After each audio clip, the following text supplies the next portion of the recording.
Hello and welcome to the Legendary Ladies podcast.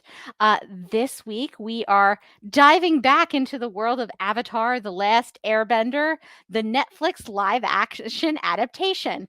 It's so many words to say. That It's so many words. it's such a mouthful because you want to make it clear it's not the Yeah, M. Night it's Shyamalan version, and it's not not the that, animated series. but it's also not that. I feel like anytime you're mentioning this one, you have to be like Avatar, The Last Airbender, not the one with the blue people, but also the live action. No, no, not the M. Night Shyamalan one. Not The the M. one on Night Net. Shyamalan one. The one on Yeah, Netflix. It's like a because paragraph. realistically, everybody could be everybody is talking about everything. Like people are back reviewing the old Avatar. People are. I don't think anyone is actually reviewing the blue people one, No, but no, but you could be confused. You could accidentally put on the wrong Avatar and be like, they didn't talk about the Navi at all. So not that one. You might have noticed it's just me and Amy this week because Kat is over in Seattle at a comic convention doing her thing. But she does, I feel like right now, let's just plug it at the top of the show. She does have several Kickstarters. So if you want to go support her on Kickstarter, she has a new, I think two of them going. You should just check her Mhm. out at Comic Umo on Twitter, and she's got them I think tagged at the top of the Yeah, Twitter she's feed. at Emerald City Comic Con right now. That's So the one. Yeah. I think we'll try to post this ASAP. So just in case you're listening and you happen to be at Emerald City Comic Con, Say I'll hi. find out what her booth number is very shortly here. But go and support her, and we'll definitely share that for you.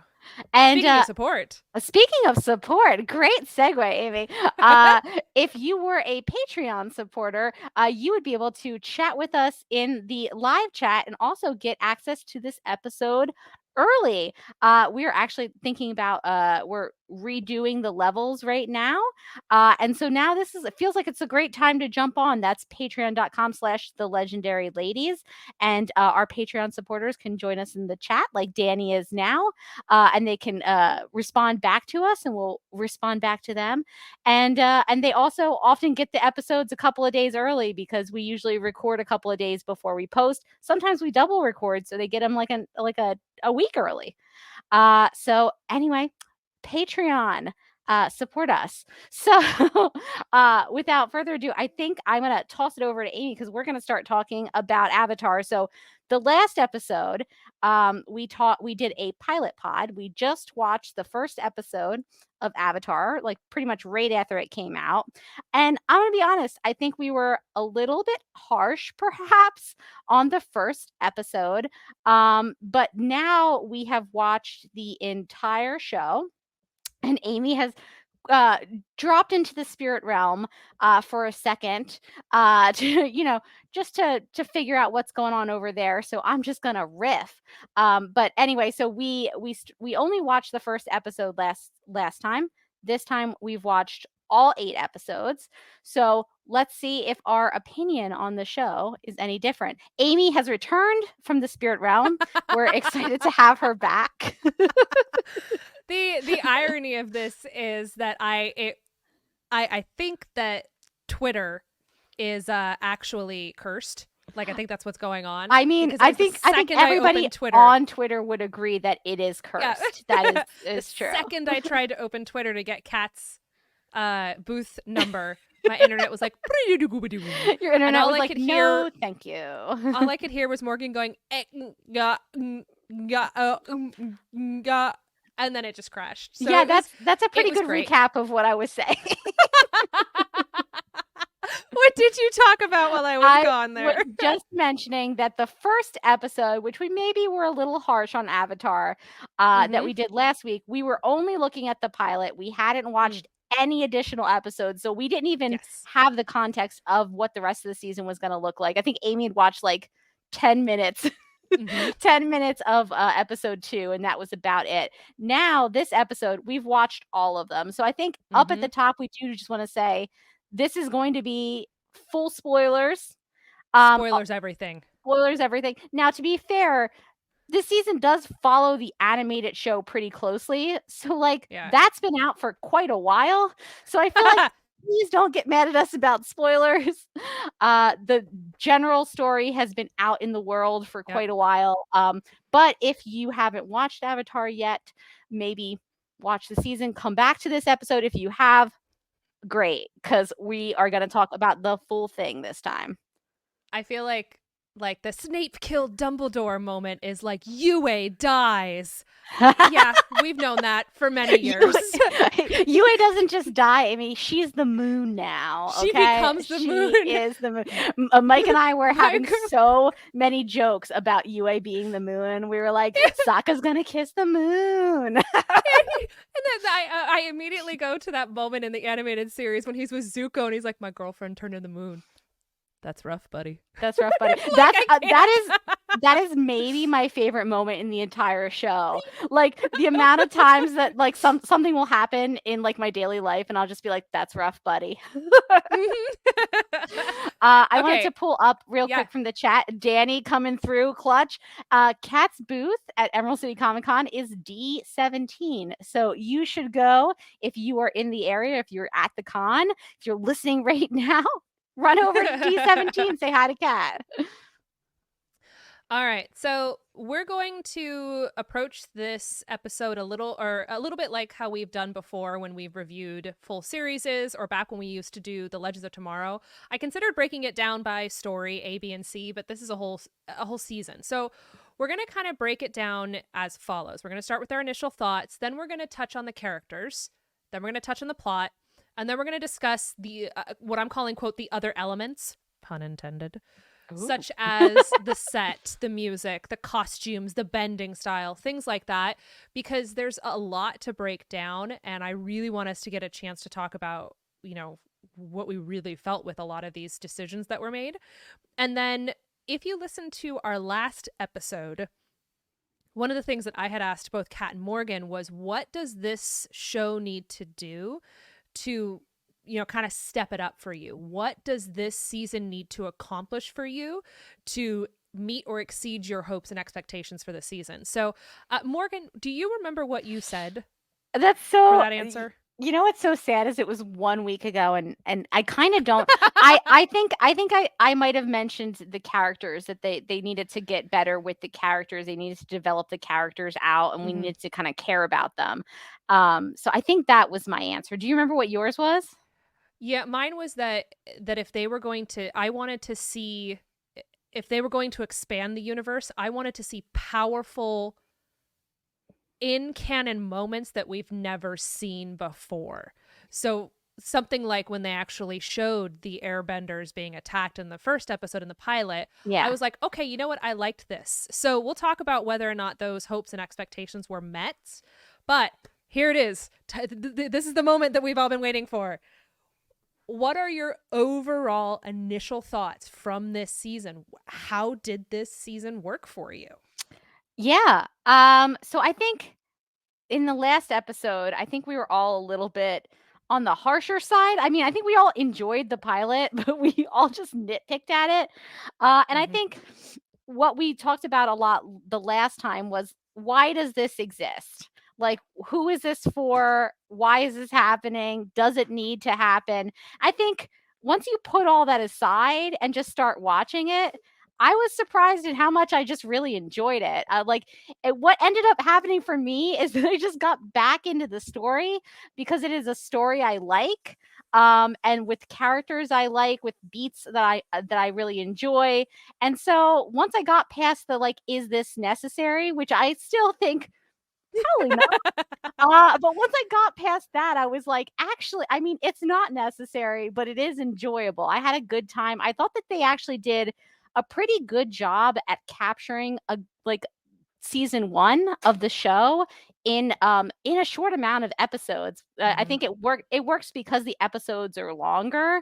But I was even a little bit nervous. I was like, I don't know, 8 to do the whole first season. And I think that they did a pretty good job. I was surprised at some of the characters that we'll talk about this in the characters and some of the changes, some of the characters that they sort of moved forward into season 1. I think kind of trying to set them up as like a bigger deal in the later seasons. But I thought overall, I just had a really good time. I think Most of the actors are really good, and they really grew on me over the course of the season. I think the takes on the characters were pretty correct. I think sometimes like a little some of the stuff was like a little too correct to the animated, like to the detriment of the show, like hair and costumes and stuff like that. Like, Like you know, Yue's hair oh my god, that is that could not have any more literally obviously been a wig. literally exactly what I meant. It was the wiggiest wig I've ever on Supergirl Radio. We used to have a segment because the wigs, obviously the CW wigs were always so terrible. We had a segment called Wiggy or Working It, and that wig was that wig was hands down the wiggiest wig I've ever seen. I was like, Oh, just that's let so her have funny. her normal hair in like It a was similar style. Just calm down, people. I think your overall thoughts mirror mine. I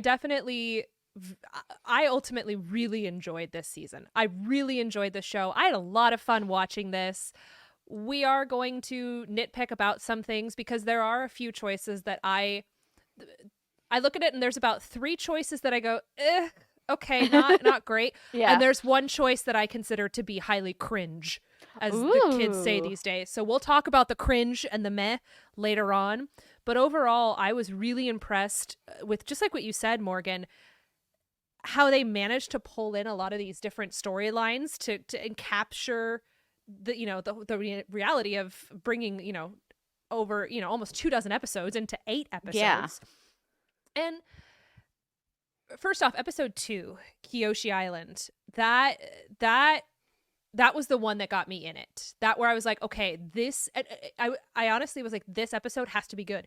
If this episode is not good, I'm done. Like this is the episode for me, because the Kyoshi Warriors were the moment when I was watching the animated series that I remember being like, oh, I'm in it. I Like think the that's true Kyoshi for me Warriors too. and Suki. Yeah, they were so important and so critical. And I was like, we know that they're kind of doing this change with Sokka's character, so this needs to be an impressive episode. This needs to hit the lore. It needs to hit the marks. It needs to do everything it needs to do. And it did. And that's where I was like, okay, I start to have hope. And then episode 3, we start bringing in a bunch of different characters and Omashu. And I'm like, yeah, okay. But I remember Kat talking last week about how when you're building an adaptation, it's kind of like the idea of a comic book adaptation. You can't expect this to be a perfect, frame by frame element from the animated series. You can't possibly do that because ultimately I think that would just be boring. So I started looking at it kind of more like as if the animated series was a run of comic books and we know like, ooh, the white canary is going to show up. Like, ooh, is that how they're getting slated? Oh, that's kind of cool. And I'd be like, oh, wait, yo, is this how we're going to get the blue spirit in? Cool. Like, and then those moments started getting really exciting for me. Once I started kind of looking at the idea of the plot and that it's not going to be chronological, it's not going to be perfect, and kind of letting myself get into the story more and letting myself get excited about the potential changes or maybe the creativity of how they chose to get certain characters or certain locations set, it became a lot more fun. Prime example, secret tunnel. I started singing it along, and Mike was like, "How do you remember this?" I was like, "I don't know, Because the funny thing is, because you mentioned like a lot of the changes that they made, and I have probably watched maybe watched it the most recent out of all of us. I think I watched it back in like 2020. I rewatched it a year ago. Oh, okay. So yeah, you're definitely ahead of me, because I was gonna say I didn't remember enough. I remembered like, oh, I remember that the Kyoshi Warriors. I remember that they go here. I remember that they, the mask and Zuko and everything like that. But I didn't remember. I probably couldn't have told you like what order all of those things happened in. So in some ways, I was like their ideal audience, where I was like, oh yeah, like they're playing the hits right for me, but I don't know what if they're in the wrong order. There you go. And so for like, I had to tell myself, stop being this purist. Don't expect it to be purist. There are some character things that we're going to talk about because ultimately, if we're breaking it down into the categories that I discussed earlier, characters, plot, other, Um, I think that the plot, I was actually really impressed with what they managed to do because I think they hit all the beats that I wanted. And if you remember at the end of the last episode, I was like, they need to have Boomy, they need to have the Blue Spirit, they need to Yeah. have the Kyoshi Warriors, and they need to have Yue. And those four things need to hit in this Oh, for series sure. because those are like the most important things that need to happen for as far as like other elements that we have to pull in besides our main characters. And they did that. One of them is the meh for me, and we'll talk about that. Ooh, I'm excited to see which one that is. But I think overall for me, the plot and the creativity and the way that they did things, even including the not entirely accurate way that Aang communicated with and chatted with the previous incarnations of the Avatar, especially the I don't think Canucks. I think it's Canuck, the I old think water. so. I don't think Yeah. that story is not actually. I don't think that's canon, at least from the animated series. It Oh, might be I from the could. novel. Okay, good, because I couldn't remember that. I did not remember that one at all, and I was Me like, neither. did The I knife blank on definitely is this? not. No, the knife is Okay, not. okay, thank God. I was Zhao kills like, the I don't moon remember spirit this. with his fire fist. I remember that visual very vividly Ah. because it burns the side of the fish.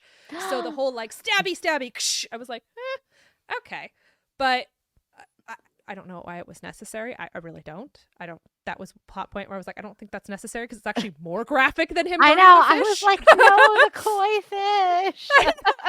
But yeah, so plot was okay for me. I was pretty impressed with that. Characters we're going to talk about because some of the character marks hit really hard, others floundered. And then the other elements for me, I was genuinely really impressed with. I absolutely loved every moment of bending. I The freaking loved it. bending on this Oh, show was impressive, considering that like sometimes I would see some of the special effects and I'd go like, really? Okay. like Appa. Like Every time listen, Appa was flying. Appa close up, a beautiful boy. Appa from far away, not the most beautiful boy. Not the like a weird CGI blob going through the sky, and I was like, "Ooh, the Appa budget was light this I episode." know. I did think that. I was like, how come they have such amazing effects with some things and then Appa flying is just straight up. Appa They were like, shit, we forgot to do that. Crap. Ooh, We didn't did save enough we? money. And they're like, and it's just some guy holding like a little totem going across the background. I'm like, this is pretty bad. It's really not It's like great. somebody with like a stuffed animal on like a pole just doing this. Might have been better across actually. the screen. like old school sci-fi movies Yes. where they would have like the flying saucer. It's just like a tin on Or a it's string. just the Appa standing there and someone slowly moving the background behind them with like a little. It was pretty horrendous. Considering it was what was surprising to me was just considering how good the bending effects were and how well Yes. done all of that was, and like when you get to Omashu with the shoots and stuff like Mhm. that was And also like impressive. the Fire Nation battle Yes. ships. And then you get to Appa flying from far away, and you're like, "What am I watching?" It's so funny. I was like, "Ooh, It really they did was. not save any budget for Appa." So yeah, we'll talk more about the other effects and the music and stuff because the music, holy Morgan, the music.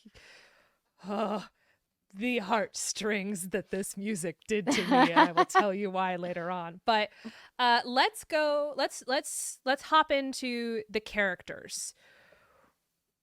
We have all of our main characters. We've got let's look at our mains: Sokka, Katara, Aang, Yeah. Zuko, Iroh. So we'll break this down by the trio. Then we'll go Zuko, Iroh, and then we'll talk about Azula and Ozai and maybe Zhao. Yeah. And some of the guests. But first, let's talk about the trio. We had sort of expressed that Katara was boring last week. How did you feel a little bit. that went for her? I kind of feel like Katara was a little bit of the weak link in this whole season. No, you can say it. Say it. Yeah, 100%. so it's just hard because like they're young actors, right? Like she's good, but I felt like she was like a little bit less compelling than the other actors and the other, not the other characters, because I feel like we do get a lot of the Katara from the show.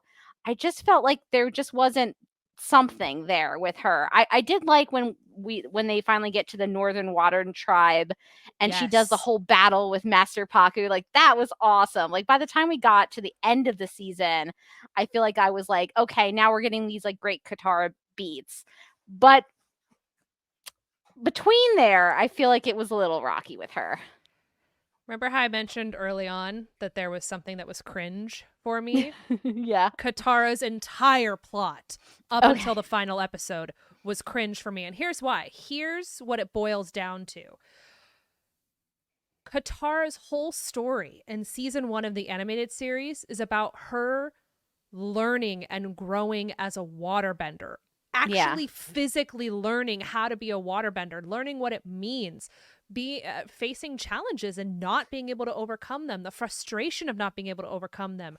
Her also having this sort of rosy picture of how the world is painted. She's like, hope, hope, hope, so much hope. I actually started, I'm not kidding, in my kitchen, I've got a board. It has two. It's called the hope counter and the destiny counter. And the hope counter is every time Katara talks about hope, and the destiny counter was supposed to be every time Zuko talked about destiny. Incidentally, it did not actually. I only got 2 for the destiny counter, and Katara was only 3 on the hope counter. It's still pretty funny. But it's Jet's story, especially when we introduce Jet, that's supposed to make Katara really blink. Like, we're supposed to see Katara learn that the world is brutal, learn that the world does not treat people the way she thinks it should be, that there are bad people in this world, even when they say that they're good. And so we're supposed to see Katara learn all that and struggle, and on top of everything, literally the actual physical element of learning her element. Like, we're supposed to see her struggle to learn waterbending. And Yeah. Grandmama just sneaks like a scroll in her bag. The beginning of that episode, I was like, you've got to be kidding me. Yeah, I do feel like we lost a little bit of her struggle with learning waterbending. I feel like, to be fair, she's learning waterbending in the back of every episode. Like something more important is happening in the foreground, and like in the background, Katara's like there with like a little spig of water that's like whoop, whoop. Like she's just kind of like making like ice sculptures in the background or something. Like you're like, is Katara learning something important back there? I guess it's not that important for us to. It felt like she got the water bending scroll, and the creative team was like, all right, she's good. She's good. Because like by episode, I can't remember what episode it was that she has the face off with Master Paku. I think it's either 8 or 7. It's 7. And it feels a little unearned. I'm gonna be honest. It feels like she's going like toe to toe with a master, and we like maybe the episode before she was like, "Hey, ice." And I think that's a really good point, is it was unearned. All of her character development was unearned. Well, first off, I don't really think that she developed at all as a character. I see no change from Katara episode 1 to Katara episode 8, with the exception of the fact that she can now bend better. There's very limited connection between her and Aang. You could argue that she learns, because I'm thinking about the episode where she's with Jet and she's learning about her mom's history, or like you see her learn about the fact that maybe she blames herself for her mother's death. Yeah. And then the following episode with Sokka, when they're stuck in the spirit world and she's having to kind of deal with that guilt, but she doesn't actually deal with it. They show us that she may have guilt, but they don't actually show her living with the guilt. And we don't get a chance to see her experiencing the jealousy that she sees when Aang picks up waterbending better than her. I think that was a huge part of season 1 that we don't get in this episode. That's true. I forgot about. I wonder if because they're moving things around, and honestly, Aang doesn't learn anything this season. Like, no, he doesn't. He doesn't learn any bending at all. That's not just like what he already knew this season. So I'm wondering if they're going to push some of that development into like a second season, and kind of try to bring that development into season 2, which I think is unfair to Katara, because that means that in season 1, like, she doesn't get a lot of, like, compared to, like, the things that Aang and Zuko and, like, Sokka and some of the Mm-hmm. other characters go through, some of the character arcs that we get to see, she kinda starts and ends in very similar places, except that now she's Yeah. really good at water bending, but we didn't really get to see her struggle to do that. Mm-mm. She just kinda became really good at water Yeah. bending. Yeah, her whole story, her whole everything, that was my cringe moment. If I could, and it's frustrating because she's a main character. She is one of the main characters. She's the Hermione, right? Yeah. And we have nothing. There, like, I literally, with the exception of the final episode, Katara is the most forgettable character. Like, the Mechanist is more memorable. The Cabbage Man is more memorable than Katara this whole season. And that's all I'm going to say about it. I was very frustrated with that story. And I just kind of accepted it. I was like, all right, well, I guess this is what we get. Thank God we have Zuko. Yeah, I mean, we even see like some like I feel like some of the guest characters got better arcs in like 1 or 2 episodes than she got over the full thing. Like I think the Sure did. Kyoshi warriors, I felt like we got to know Suki pretty Oh, well. I thought despite the I mean honestly having to act through that wig, God bless that girl who played Yue, but I felt she like was she great. was Her really story good. was She wonderful. was really good. Her story was good. She had a great character arc. And I mean, I'm not like being facetious when I said it was actually hard for me to deal with how bad that wig was, because she looked like they were trying, like if like when you go to a convention and someone is cosplaying, but they don't have like a very big cosplay budget. Like that's what it looked like. And I was just like, oh, just when you're It's translating to live action, it doesn't have to be that literal, you guys. no. And it's so frustrating because we're going to skip to Yue for a second.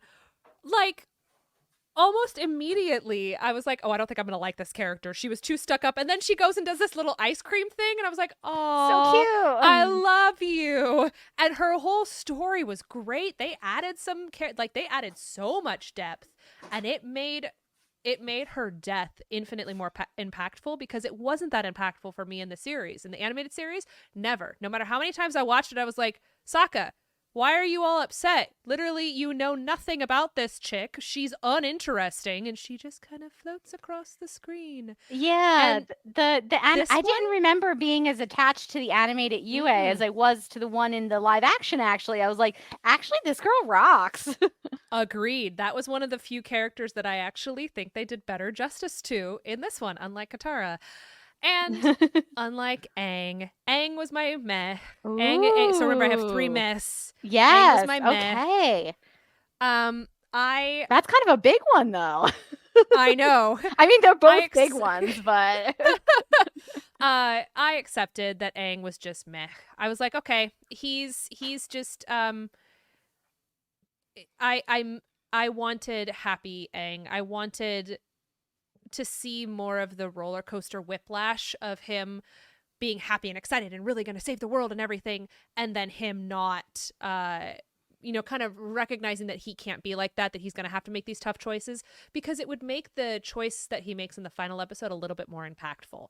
I By the end of the third episode, I was like, okay, this is the kind of Aang we're dealing with. You just got yeah. to deal with it, Amy. Suck it up. Stop. This is the Aang you have. And at that point, it stopped bothering me. But overall, I just didn't feel a huge connection to him. And I still think that their choice in the pilot to have Aang just go for a flight and not actively run away was the smallest little thing that could have made the biggest difference in his character development, to have him literally feel the guilt of having abandoned everyone. And it's like they tried to work that in the They final did, but episodes, and it doesn't fly. it doesn't, because it's completely an accident, right? Like the way Mm-hmm. that they've set it up in the first episode is that he just went for a fly about, like a walkabout, but a fly about with Appa, and got, taken out by a big wave.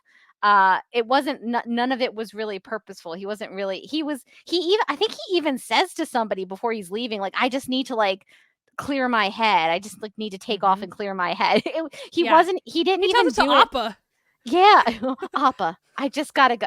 So it doesn't feel like he's like running away. It feels more like he is like essentially like taking a long drive and then he'll be right back. Except that he's just like he never gets back. So I mean, I understand that he would have guilt over that, but it's not the same as if he had purposely run away. Like that level Hmm. of guilt is gonna be way higher. I didn't bother me in this too much. I do see what you say, what you're saying though. He is kind of a different character. He's a little bit less like happy-go-lucky, trying to find like fun and adventure, like trying to play games everywhere. He's a little bit more mission oriented, which I feel like on Hmm. in the show you would like they would like turn around and like Aang would be off playing with like the local kids or something, and they'd have to be like, oh my Yeah, god, we have to go get Aang. I And know. like they just didn't really do that here. He's like a little bit more serious. And I did Hmm. miss a little bit more of the fun-loving Aang, but I think some of that is just because of how short like the episode order was. So Yeah, like in 8 episodes, if Aang is like constantly getting off mission, then the show needs everybody to be extremely on mission the whole time. yeah. So I feel like that was one of the like some of Aang's characterization ended up different in the show just because of that. They were like, we can't have him running off, trying to have fun or whatever, because right now he needs to be doing XYZ. And if we don't move this story along, like we're screwed. Now, how did you feel about Sokka? I liked Sokka. I actually had no issues with Sokka. I thought Sokka was pretty similar to the animated version. Now, again, I haven't seen it in like 4-ish years. And I remember like the broad strokes, but not like the particulars. But I really liked Sokka. I liked the actor. I thought he did a good job. I thought he like was serious when he needed to be, and he had his like funny moments. I think his comedic timing was pretty good. Yeah, I didn't have any issues with Sokka. Sokka really impressed me in a way Yeah. that I did not expect. I did not anticipate feeling like he had the most character development of the trio. I was expecting, because he doesn't in in the animated series. I would Not argue that he pretty has the late. least amount. Yeah, not until later on in the series, but his backstory. So again, remember how I was like, oh, I want in canon things. I'm not 100% sure if I'm gonna count his father's like story where he's like, oh, I'm disappointed in my son. He like barely scraped by his ice test. I don't actually know if that's canon. I don't think it is. I don't remember But it being in the animated show. Do you? it Was it? definitely isn't. It definitely Okay. isn't. It's a Because matter that of actually whether or not hit they me pretty talk about it. hard. It Yeah. And I did. thought And that then was actually very affecting to his character yes. and like helping you understand his character, and was actually a big part of like why when I looked at the end of the season, I was like, oh yes, Sokka went through like a really good character arc. Yeah, him learning about what it means to be a warrior and how you don't have to be a physical fighter to be a successful one, or him understanding engineering and meeting the mechanist and having this complete stranger tell him, it's okay to be to do, like, you can contribute in ways other than people think you have to contribute to be a powerful, successful individual, which is just a really powerful thought in general.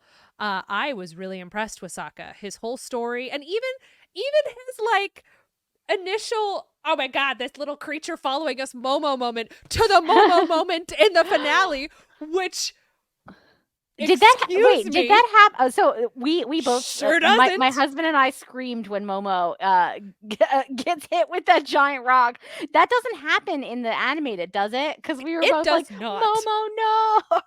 I was like, they did not just kill Momo. I was If like, they that's killed Momo, unacceptable. I was like, if they killed Momo, we're turning this We're off. done. We're done right now. I don't care about the podcast. It's like, oh my god, he's alive, and they take him up to the hot springs and they fix him and everything. That's not canon. It's just the way Okay. that they had to show like what the hot springs can do, the magic hot springs, the magic healing hot springs. Yeah. But I think Sokka's story was really impressive. My little sticky notes that I write down as I watch the series, that was a really big one. His backstory with Hakoda and where it might lead for season 2, and that's something to think Yeah. about. Is what are we gonna what sort of character development do we expect to see from Katara season 2? I don't know.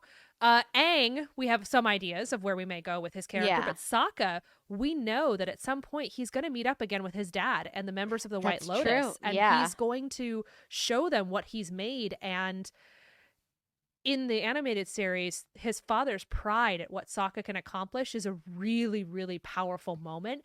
And Yeah. now we get a chance to see Sokka growing in those skills. So I would say Sokka was one of the top success moments for me for this series, and I did not anticipate it to be that way. I was Me really too. Me too. And like weary.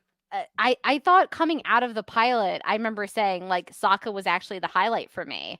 But I wasn't sure if that was going to be the case the whole season, and I Mm-hmm. think it kind of was. I thought he was one of the strongest characters in the season. They gave him some good backstory. I think the things that they added for Sokka work so well Yes.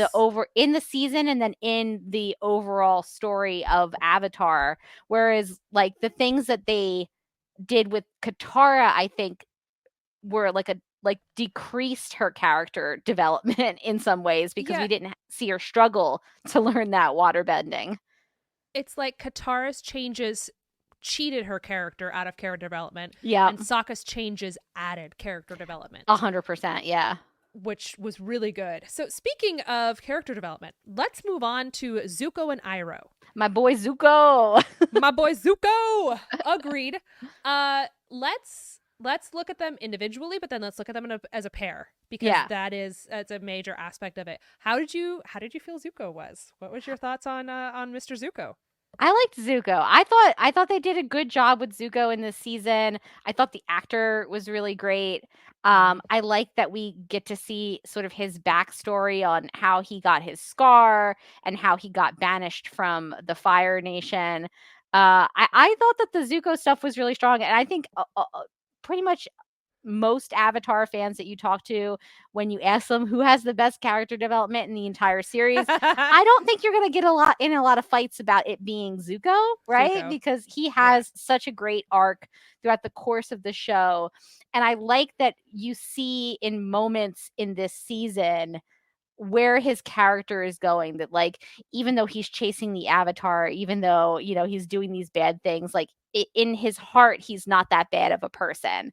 And that like here are the things that he's done in the past, and like the reason that he is on this quest in the first place is because he didn't agree with them, basically throwing away the lives of a whole bunch of people.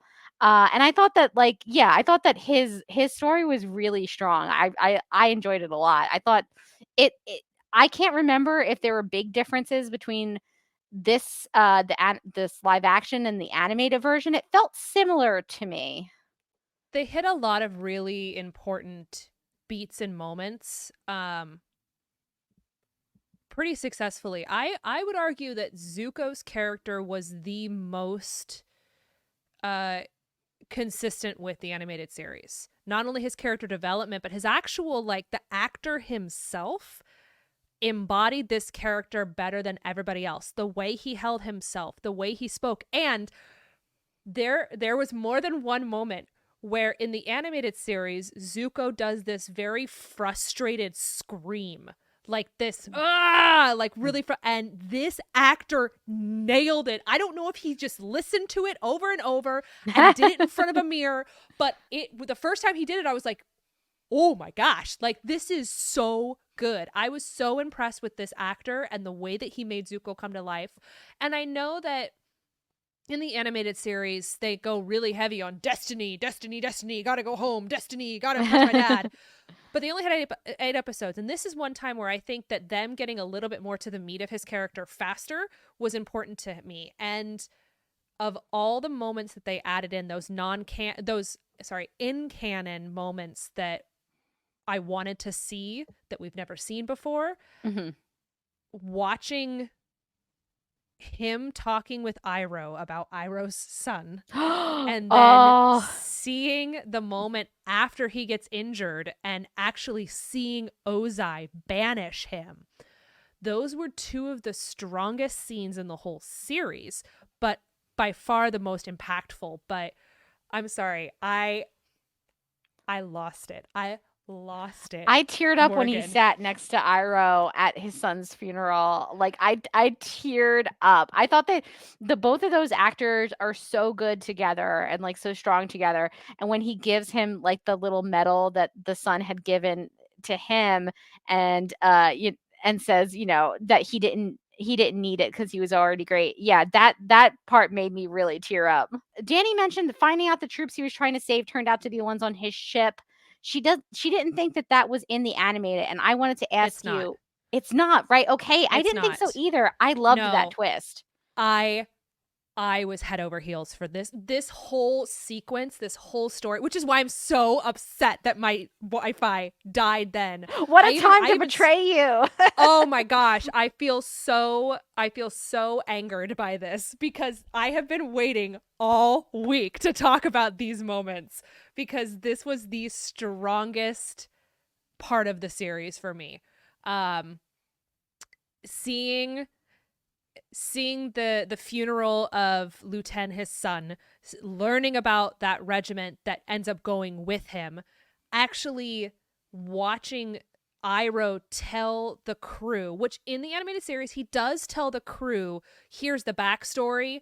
Zuko tried to stand up for some people. His dad said a challenge against my general is a challenge against me. Agni Kai, Scar, banishment, go back home. Like that Iroh does actually tell to the crew, and it does change the crew's perspective.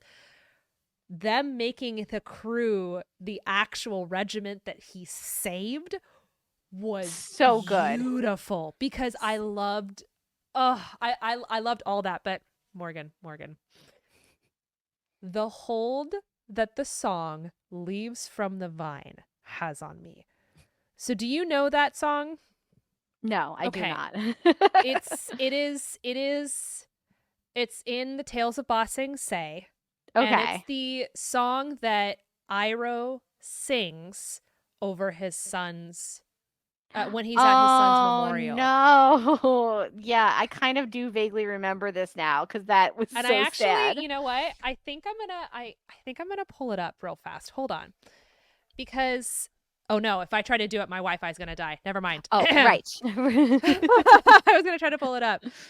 It's the one that goes dun, da, da, da, da, da, da, da. Oh, Oh, I might yes, as well just yes, sing it. yes. Leaves from the vine falling so slow. I could really sing that better. I actually probably should sing that better. But that theme, they started weaving it in episode 4. I did not notice that. At one point, Iroh says to someone or to Zuko or to Zhao, I don't remember who he says it to, but he basically says, whatever Zuko is, Zuko saved me. Zuko brought me Oh, out of despair. And that dun dun dun dun dun dun dun dun dun starts playing in the background, and I lost it, Morgan.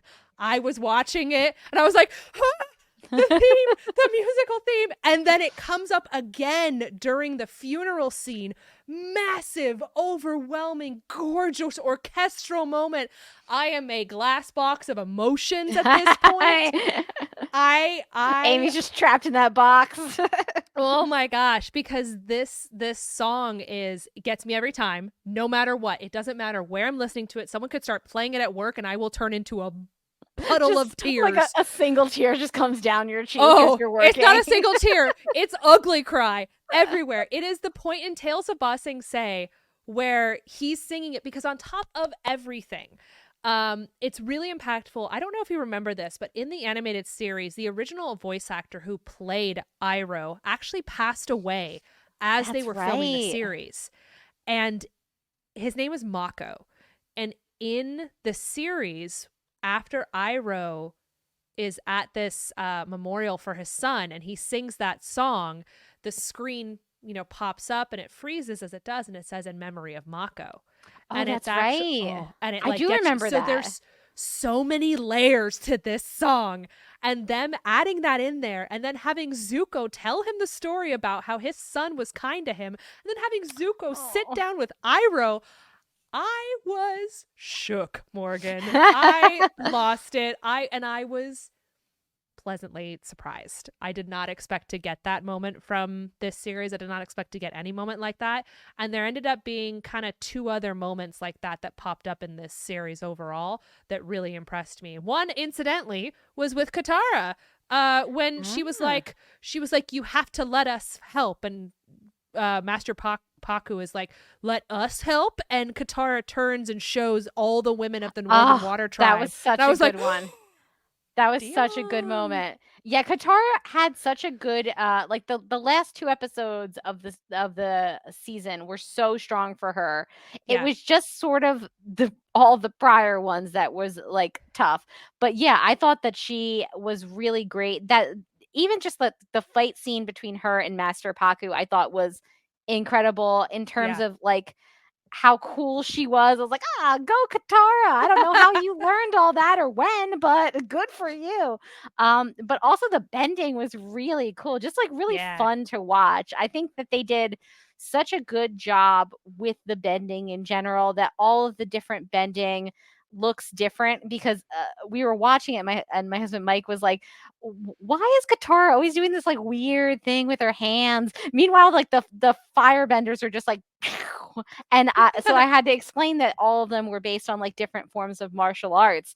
But like you could obviously you could see that very well in the Yeah. show that like earth bending looked different than fire bending, looked different than water bending and air bending. And it was really cool to watch. So it made the fights when like different benders were fighting each other were like really dynamic to watch Mm-hmm. because you could see the differences in how the bending worked.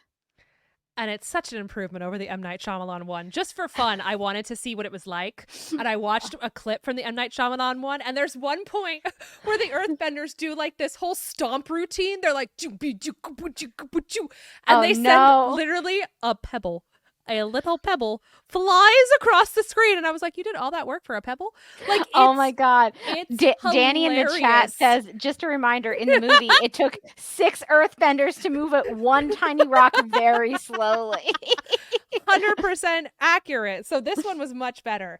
But I'm curious what you think because I mentioned like I love this Zuko Iroh duo. Oh, I yeah. love Zuko. I was just so impressed with that. It took me a hot sec to accept that this is the Iroh we got because this Iroh is very different from animated Interesting. Iroh. He How did you is feel Iroh was? yeah, I feel like in terms of the characters that are different than their animated versions, at least in season 1, in some ways I feel like Iroh was kind of the most different. Mm-hmm. Like Aang is different and Katara is a little bit different, but I feel like Aang is different a little bit personality wise because he's like a little less happy go lucky. Katara is different because it feels like a lot of her story got kind of just like chopped out from under her. But Iroh just feels like a little bit different. He's he's a little bit less zany and wacky. He's a little bit Tea. less like sitting down for tea constantly. Mm-hmm. He's a little bit more serious, a little bit more haunted. And you know what? I like the changes that they made because I feel like some of the stuff that works well as like a quick cut joke in an animated series is gonna be like a little bit different and jarring in a live action. I think if we were constantly seeing Iroh sit down for tea or something like that, it would feel a little bit like they were trying to just copy paste the animated version onto a live action version. I think it would just Mm-hmm. be kind of awkward and like you mentioned, like the kids say, a little cringe, A little and a cringe. little cringe. So I liked the version of Iroh that they went with. He's different than he is in the animated, and I probably would say I prefer the animated version. But I like that that he feels the same. He feels like the same like heart of the character, but it feels like they had a take on him for this live action version. I kind of appreciated that. I think you put the nail on the head. Like that's 100% kind of how I feel. I have a friend who responded to my Instagram post about Ah. us doing this episode, and he just nails it off. So here you go, Jordan. Jordan says Katara bad, Aang and Zuko pretty okay, Sokka okay, Iroh disappointing. And I was Oh, like, oh, we're going to have thoughts about, I have thoughts about your thoughts gasp! on Iroh. Excuse me. Because I agree. He is not the zany, go lucky, anybody want tea sort of a character that we expect to see. Um, and I was okay with that. I was okay with it because of the connection that it made between him and Zuko. And we know that Zuko would do anything for Iroh. We knew Iroh would do anything for Zuko. But this makes it really, really clear, and it builds up the very clear differences between Iroh and Zuko's connection versus Ozai and Zuko's connection, Yeah. which kind of leads me to my last big thing I want to talk about. Azula. Azula. How I do you feel about Azula? I was shocked first off that we got so much Azula in this season.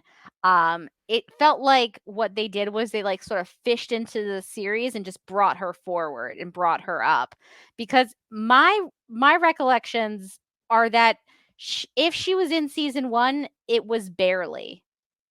Was she in season 1? I think so.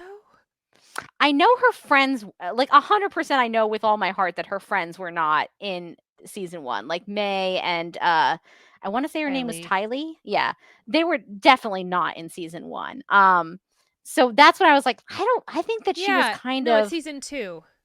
yeah, Um, Danny says in the chat, she was in was one season 2. scene in That's what I thought. season 1 Yeah. and had no lines. Yeah.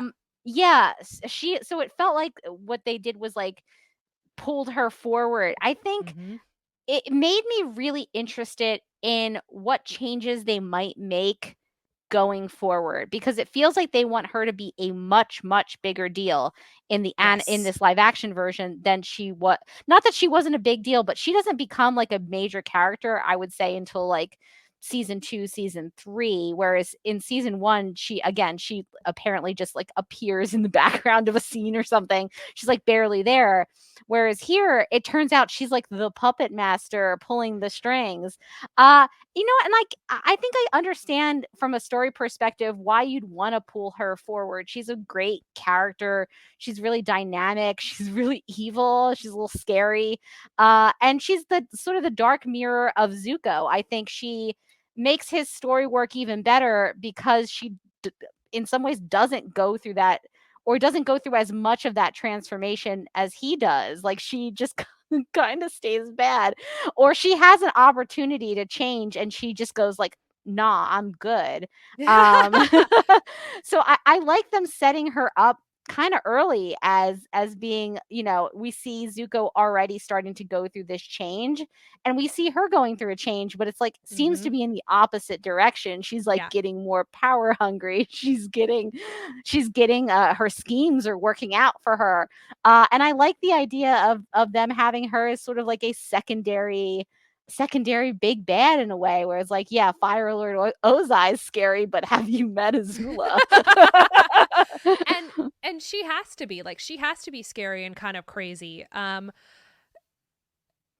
She's one of my mess, but only for, but Oh. here's what's interesting is it's a 50-50 meh. I really like the fact that we got to see more of her story. I think Danny in the chat puts nail on the head. It was literally exactly what I was about to say. Danny says, I like how it was clear that Ozai was manipulating his two kids. I Yep. loved that story came to the forefront, that Zhao literally tells Zuko, your whole quest is to literally motivate your sister. Like, your Yeah. character development was for somebody else. I Yep. And really, really meanwhile, you liked that. see Ozai talking to Azula being like, you should be better like your brother. Your brother found the avatar. It's Mm-hmm. so obvious the way that Ozai is like just kind of playing both of them off of each other and just being like, whoever survives wins. I I think the meh part for me, Hmm. maybe I take back my meh because I'm about to talk myself out of my meh, and here's why. In the animated series, she's just batshit crazy. I was about to say, I feel Like, like this Azula is more sane or is at least more Grant, grounded she's in more grounded. reality. Yes. The Eh, Azula in the animated show would just like fly off the handle and yes. like at like a snap. Now, I can see them going in that direction. I'm interested to see if that's where they're going to end up with that character. Like we start with for her, it's pretty sane and functional, and we just watch her get crazier and crazier. I think they're trying to give her motivation to go crazy. I don't think they wanted to show this character as just crazy right out front. Like they don't want to Yeah. show her as power hungry or crazy. Like my mother didn't love me. She thought I was a monster. She was right, of course. Like they don't want it. They don't want to show just, oh yes, she's a monster right off the bat. She's just crazy. Like they want to give her motivation, and I think the way that they're going is that no matter, like at this point, if all she's trying to do is to impress her father and be better than Zuko, every time Zuko one ups her, she's just gonna get crazier and crazier and keep falling down that ravine. So I think I've talked myself out of my meh moment because I was frustrated that she wasn't crazier or a little bit more over the top, because I felt like that was such a definitive part of Azula's character. But I'm Yeah. going to reserve my critique of that until season 2. And I also think it's interesting, like even her character design in the show, she's like a little harsh looking, and I like, and they cast an actress who's like got a very sweet face, like she's like such a cute girl, and then to see her like do crazy things, I think is going to be as Yeah. I like the actress a lot in the role, and the way that she's kind of like straddling like you think that she's gonna be reasonable, and then she kind of like freaks out, and you could Mm-hmm. see that like if they continue with that, I think that having her look so like sweet and angelic and then just do crazy stuff will be really fun as the seasons Like, go take on. over Amashu. Like take over No big Amashu at deal. the end. I was Just like, took off that damn. when she took off that base plate and she was just there and she was just like, I guess it's my city now. I was like, Azula. Yeah. It was like, damn, Team Azula here. Damn, Azula. Okay, so the last thing I want to talk about is Ozai real briefly. Yeah. Because I appreciated that we got to learn more about Ozai, and that we learned that he's a nasty piece of work. He's a And bad dude. there's a change that they made that was really brutal. Do you remember the actual fight between Zuko and Ozai, the Agni Kai that they have where he gets his burn? Do you remember Uh, that in the animated I series? don't remember it in the animated series at all. I think in the animated series, like oh, if I remember right, Ozai just like hits him with a fireball, and that's how he gets burnt. Off screen, and Oh. you hear it, you like see the fireball, you hear it, and then you see Iroh kind of turning away as he watches it. Having And he does it kind of like as part of the battle almost. Having Ozai literally deface his son while he's down on the ground wielded Brutal. was brutal. If you didn't think Ozai was bad before, he's sure bad now. Like the generational abuse that this kid has now. I know. I think as you get into the season, you really understand why Zuko is like not okay. Zuko's not okay. Zuko is not okay. Zuko I needs a was lot of therapy. surprised. Yeah, I was surprised they showed that, and I like, and then him coming into to like his healing room, and he's like, "It's fine, it'll heal."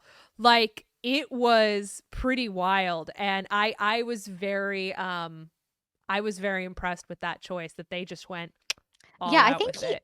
I think he even says something like, "Well, I mean, you got to keep the eye," or something like that, or Yeah. you weren't blinded, so like no harm, no foul, No, kind of no harm. It's so true and so terrible. thing. Ozai, Okay. not cool. Not cool, Ozai. So let's move on, because I was like, we'll do this discussion in This under an will be hour. breezy. We just spent a whole hour on just the characters. Just the characters. We love Avatar too much is the problem. It's so good though. But there again, I was more impressed with this show than I thought I was going to be, and so I actually like We I was have a lot of expecting to just feelings. bitch and moan. I have a lot of feelings about it. So let's talk about the plots real fast. Yeah. Because there were some episodes that were really strong. There were other episodes that were kind of weak. There were some that were mostly forgettable. But overall, I think I was really impressed with the stories that they managed to bring in. If you don't remember from the animated series, the Mechanist and his son Tio, the one Yeah. who is in the wheelchair flying, that is not at Omashu. That is at the Western Oh. Air Temple. And it actually is a thing that Aang comes across the Western Air Temple and is actually deeply offended that Oh, that's Tio right. and the Mechanist have basically turned this beautiful air temple into like a place. Like he basically says you have ruined my culture with your machines. So I did find it interesting to have him in there, and that was the first moment where I go, oh, okay, they've only got 8 episodes, they got to bring Yeah, some things we in, gotta because condense some stuff. Yeah, the absolutely. first time we meet Omashu, that whole story is about Boomy. Yeah. And so to have Boomy and Tio and the Mechanist and Jet all in one episode was all encompassing and a little wild for me, but I accepted it. I don't I don't think they did Jet justice. I really don't. Jet you know what? Jet replaces my Azula meh. How about that? Oh, Jet yeah. Jet needed to be the character that showed Katara that just because you're fighting for something like Jet in the animated series is he's a bad guy doing things for the right reasons but actually the wrong reasons. And instead, he just turns out to be like the one who's like, you need to embrace your past and let it teach you to let go. And I was like, really? Katara need a man to tell her how to waterbend? Like, really? Is that what we're doing here?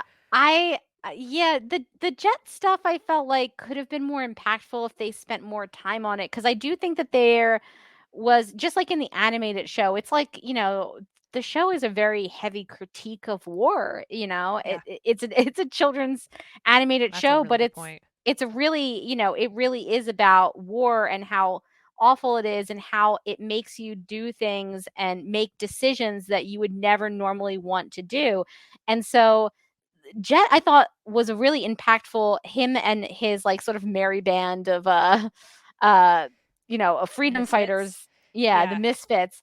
They were really impactful in the animated show because you kind of understand where they're coming from, like, this but essentially they're doing, like, some terrorism. So, Mm-hmm.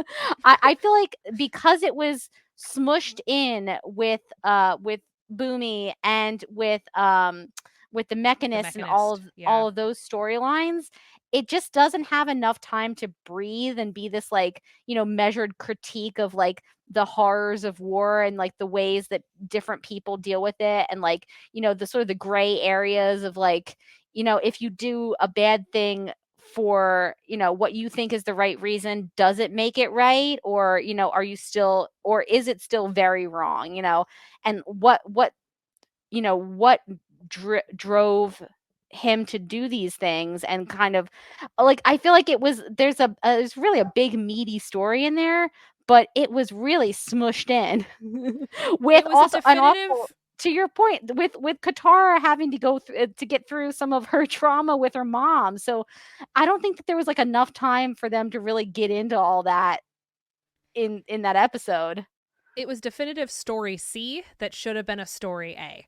Yes. Um the other thing that frustrated me about this episode, and probably my biggest meh that's almost a cringe, was Boomy's character, because Oh, ultimately yeah. in the series, Boomy and Aang are still friends. Boomy does all these trials to teach Aang a lesson, and there are lessons that Aang ends up using, lessons about making choices and lessons about making friends and about not having, about understanding the Avatar's role in the world.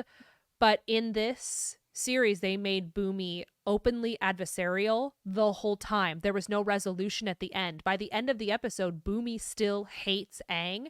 And in my opinion, that's not okay, because we are going to. There needs to be a connection between Aang and Boomy that's going to make Aang want to save Omashu in the second season. And there actually comes a point where Azula in the second season threatens Boomy's life. And Boomy and Aang need to have a trust in there that they did not encapsulate well enough in the series. Yeah, Um, I liked some of the stuff they were getting at with Boomy's character about like it's he kind of noped out of the responsibility of like making these hard choices, and then you see like Boomy gets to talk about the terrible things, the terrible choices he's had to make over 100 years of war, essentially. Yeah, Danny says they really doubled down on everyone being bitter the Avatar disappeared. They really But did. I didn't feel like they to your point, Amy, I don't feel like they resolved it. Like they go on Mm-mm. that little thing at the end where they have fun and they go down the chute. But it That didn't was feel just it fan felt a little service. it was fan service because that was one of the things that I remembered from the cartoon, and I was like, "Oh yeah, then they're gonna go down the chutes and they're gonna like ride them like a amusement ride." But but I didn't feel like they really earned like it didn't to your point, it didn't seem like they were friends or anything. Like it Mm-mm. didn't seem like Boomy was 100% over it. He still seemed pretty mad. He still seems pretty mad, and I didn't like that. But overall, I thought that bringing the Mechanist in that episode was really interesting. Having him, well, obviously, we know in the animated series he does actually work for the Fire Nation. He does accidentally give them, like Sokka is right. He does literally give them the design for the air Yeah. balloons. So that was good. I thought the episode with the spirit world where they brought in Ko was also really interesting because that does not happen. Like you're not supposed Aang, Katara, and Sokka don't actually get caught in the spirit world, and then Aang's like, "Oh, hold on, I gotta go find the cure for you or whatever." No, they get Yeah. sick, and he has to get the frogs. Remember the little frozen frogs That's that they got to suck on? Oh, that's right. Um, Yeah, I thought it was a to be honest, I thought it was a bold choice, when you have 3 main characters to have and only 8 episodes, to have them out of commission for an entire episode. There's yes. entire episode that Sokka and Hintara are just not in, and I was like, we were, like, about, halfway, maybe more than halfway through the episode, and I was like, "Oh, are they just, like, not in this one?" Hmm. I was surprised. Now, nerd me knew that when he's like, "Oh, I gotta go, I gotta go leave the spirit world to find the thing so that I can destroy Ko." They threw a bunch in there. They basically are like, "All right, so he's gonna leave the spirit world to go find the Ko. So we're gonna introduce him to Roku at the same time." And I was like, "He's leaving. He doesn't have his friends with him. This is when the blue spirit's gonna show up." And I knew it. I was Ooh. like, it's gonna happen. I was like, this is where they're gonna do it. So I got really excited. I'm like, he's gonna get captured, and then the blue spirit's gonna show up, and I'm gonna be really excited because I think that scene is the most pivotal, or that storyline is the most pivotal storyline we see for Zuko in in the animated series. I think for the first season, where we actually get a chance to see Zuko rescue Aang, and then that conversation that Aang has where he's talking to Zuko and says, like, in a different world, do you think we could have been friends? And they actually Yes. expand on the conversation in this series, and I really liked that. I absolutely love, it's like the enemies to lovers one bed trope combined, It where is. they're like enemies to lovers one cave. We have to talk about our feelings with each other. I appreciate that they keep consistent that Aang's like, "I feel like we would be besties. Do you know what are you sure you don't wanna be besties?" And Zuko's like, "No, I hate you." And he's like, "But, like, besties? Besties?" Zuko's like, no. And that happens in the animated series. That's a big deal where he makes that choice. And so I did actually really appreciate that. I thought that bringing all those together was a little wild. But again, I'm like, oh, okay. Oh, they're going to introduce Ko. Oh, that's funny. Or, oh, okay. This is where we're going to get the blue spirit. I actually started having fun with that, being like, Yeah. oh, What are they this is where they're going to combining? bring that character in. I'm like, oh, so this is how we get Zhao in. Oh, I eventually had fun with that. And I don't know if anybody else, I'd be curious to see if our listeners who are listening to this right now email us, Yeah. thelegendaryladies@gmail.com. Did that bother you? Because after Kyoshi, that was the one story I was like, this needs to be its own story. Yes. Kyoshi Island, those warriors, that's its own story. After that, I started getting accustomed to having a couple different things coming in at once, and I was okay with that. So if there's anything in particular that you were frustrated about with storylines they brought in, again, Boomy and Jet still didn't hit the mark for me, but let us know. I'd be curious to see what you guys thought, because I think that the storylines that they did need to have separate, like the Yue storyline, or like how the Northern Water Tribe and the Kyoshi Warriors, those needed to be full episodes. I think they did justice to.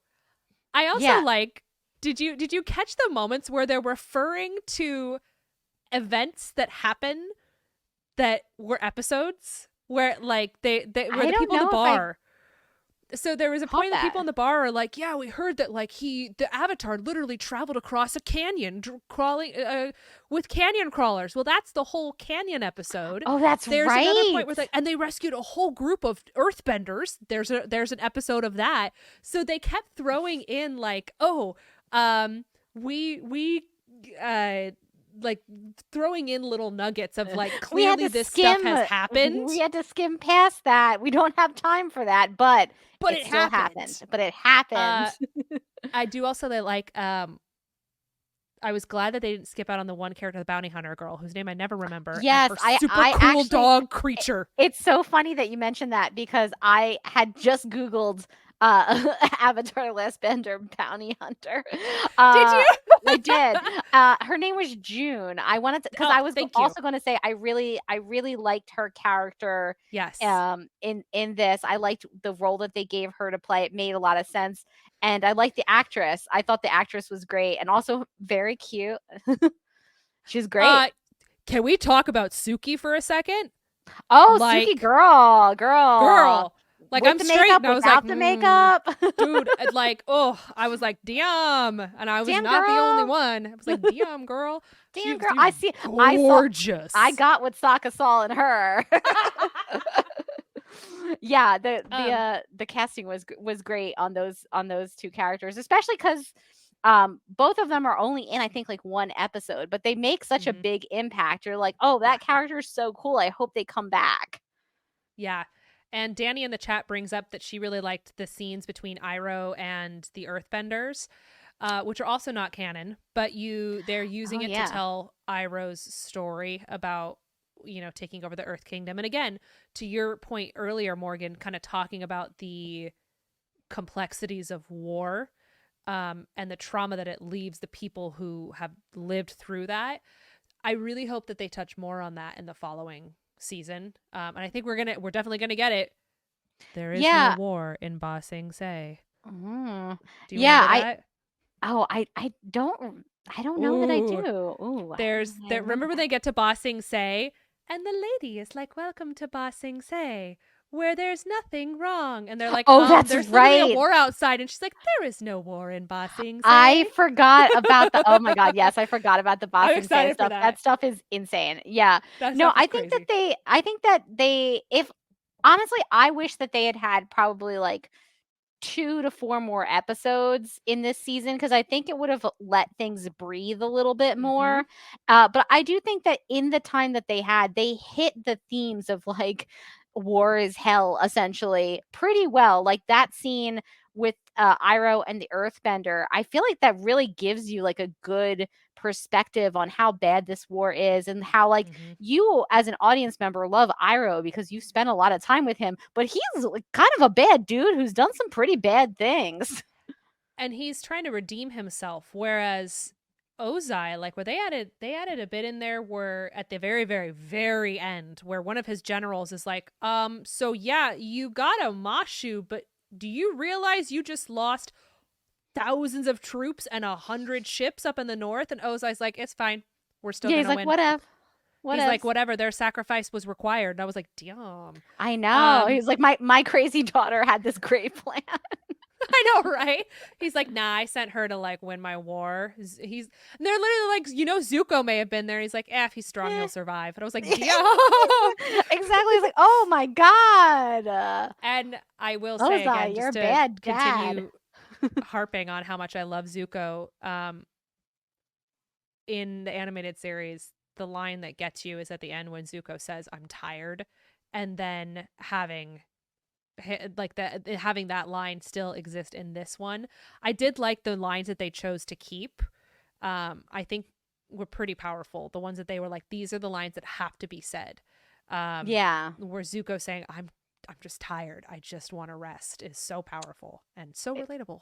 It is, it is. I mean, I feel like it's something that everybody can relate to, like, when you've had a huge disappointment, just being like, "You know what? I think I'm done for right now. I think I'm just Mm-hmm. gonna take a little breather." I see Danny in the chat said, "I mean, killing the moon was a bold plan." Which let's move on to the other category that we want to talk Yeah. about, can we talk about how cool that effect was? Where it literally looked like the moon was disintegrating onto itself. Oh, yeah, and also when Oh, Aang turns into the angry water monster, the that was angry Aang. oh, Ah, hell. Do do do. I mean, I thought it honestly looked like a Miyazaki movie kind of come yeah, to life, the way that like the monster like shambled around and was like killing things. I was like, "Oh man, this is great."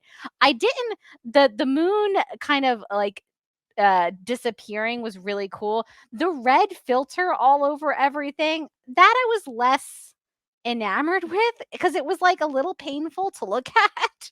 that is animated series. So that's a nod. That's what Oh, happens in the series. So in the series, it does yeah. turn.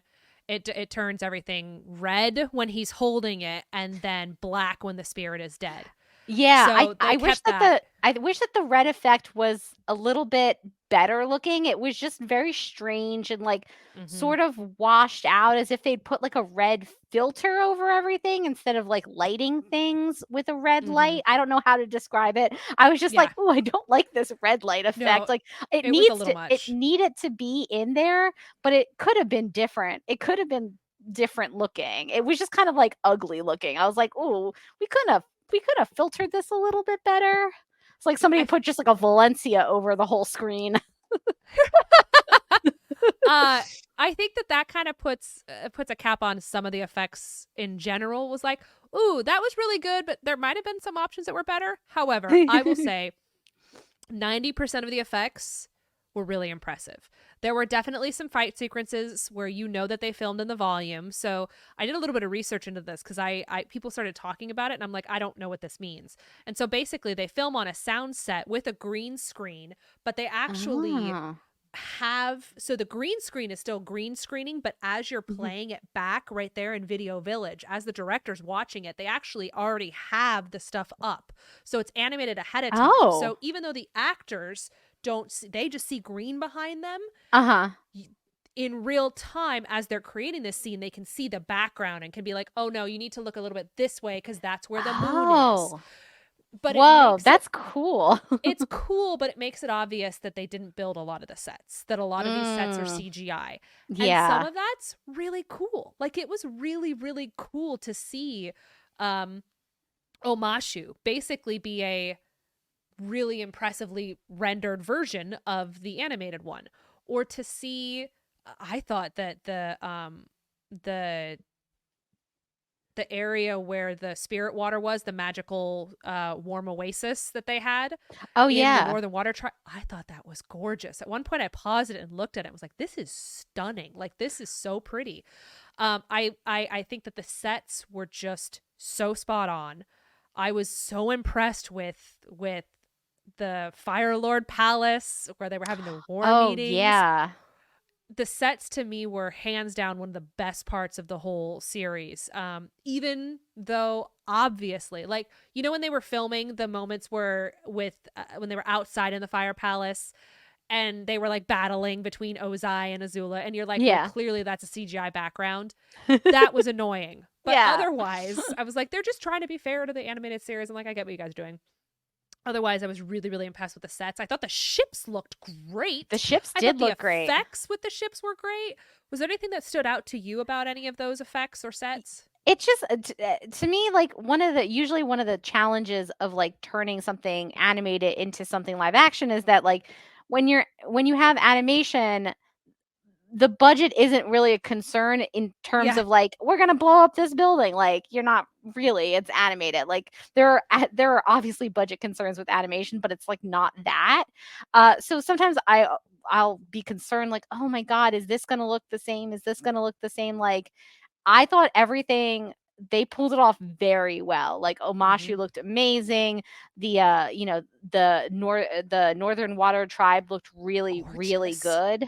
Just Yeah. like, I think that they did a really good job, and, like, we talked earlier, like, the bending looked great. Like, I think, Mm-hmm. honestly, if the bending didn't look good in this show would have been cooked, you know? Like, Mm-hmm. they couldn't have gotten away with this if, like, the bending wasn't impressive looking, and they did a really good job. Now, were there some times when, like, A I think I stand by what I said in episode 1, which is it's a good thing that they killed off all the airbenders because that's the place that the animation struggled the most. I mean, like, the live action struggled the most because there were some times when Aang would be like, "I'm upset," and he'd go fly off, and I'd go, "Oh, okay."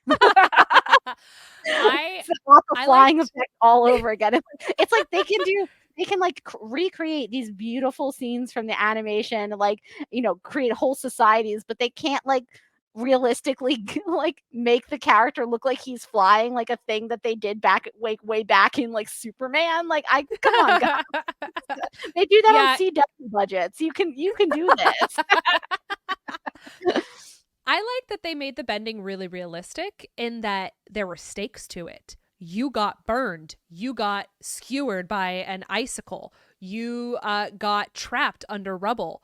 Um, like the battle at the end at the Northern Water Tribe, were those two bros literally die Remus and Tonks style, laid out I know. on the floor. I Oh, was like, oh, like they did not shy away from showing the stakes of what this war is going to cost people. And I thought that was really, really powerful. But I like that they worked that into the bending where they're like, oh, no, if we shoot a literal fireball at you, it will burn your face off. yeah, it's gonna hurt a lot. Um, I see a question in the chat from Danny who says, "What did you think about the change to Zal's ending, having Iroh and Zuko killing him?"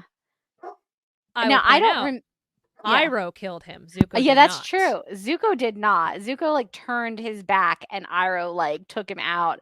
I don't remember what was his original I ending don't in the animated. actually know. I don't either. Now, I'll tell you what, since my internet will go bad if I look it up, can I you know. look it I up will. and find out what his actual as I think he just I thought he gets thrown into the water and we assume he dies. Yeah. Danny in the chat Do, do, says he ends do. up in the spirit world. I don't remember Oh, this. I don't remember this at all. I'm trying to get uh it does look like he ends up in the spirit world because How? Zhao declined Zuko's outstretched. Oh, okay. Zhao made an attempt to escape but is confronted by Zuko. That's And right. then Zhao fought the prince until the moon reappeared in the sky. Then he stared up in disbelief before he was grabbed by the ocean spirit, which began to pull him into the water. Prideful as he was, Zhao declined Zuko's outstretched hand, deciding he would rather die than accept help from his sworn enemy, and was pulled underwater. And then it says, though That's his right. body would perish at some point after being taken to the spirit world, his spirit endured, forced to spend eternity in a place known as the fog of lost souls, which I That's believe pops up in the Legends of Korra because I see like a little snap in the Avatar fandom article that is Tenzin in the Fog of Lost Souls. So See, Zal's this is still where we in need there. Cat. Cat would have known Exactly. this from Kat would have Korra. known this because this is a Korra fun fact. So I think them choosing to kill him is interesting for two reasons. One, it shows that Zuko was willing to show mercy, which we see in the animated series. I think it's really interesting that we see Iroh be the one to kill him. However, Iroh did swear that he was going to unleash whatever he. Remember, Iroh says to Zhao, "Whatever you do to that spirit, I will unleash upon you tenfold." Oh Well, yeah, he burnt him yeah. to a crisp. Well, And I mean, I guess we could theorize that maybe he didn't actually burn him to a crisp, but I'm pretty sure we saw his ashes be burned into a crisp in that water. So I think he did. it looked pretty I think bad. it It looked reminds us pretty to bad for him. that there are stakes in it, and I think that that's an okay choice. Yeah, and it did seem like one of those things where if he could have just not tried to go for Zuko one last time, maybe Iroh would have let him go. But like, Mm-hmm. no, you're not gonna mess with Iroh's baby boy like that. You're not gonna mess with No, you Zuko. ain't. So the last thing that I want to touch on is, well, for my other category is the music. Again, I've already talked about it. Ooh. I was obsessed. I love the music. I was so happy with the way that it went. I loved the themes that they brought back in. the Yeah. at the end. I saw someone do this hilarious Instagram reel where they're like, no matter how you feel about the ending, you have to admit that, or about the show, you have to admit the end credits are a banger. And it's just a whole bunch of nerds like standing there, just getting really excited for it as they're dancing in their couches. And like, it is totally a banger. But yeah, every time they put in the Leaves from the Vine theme, maybe I'll edit this episode at the end and put the Leaves from the Just Vine put it theme. in. You're gonna have to edit So it anyway sorry, because you went to the guys. spirit world so many times this episode.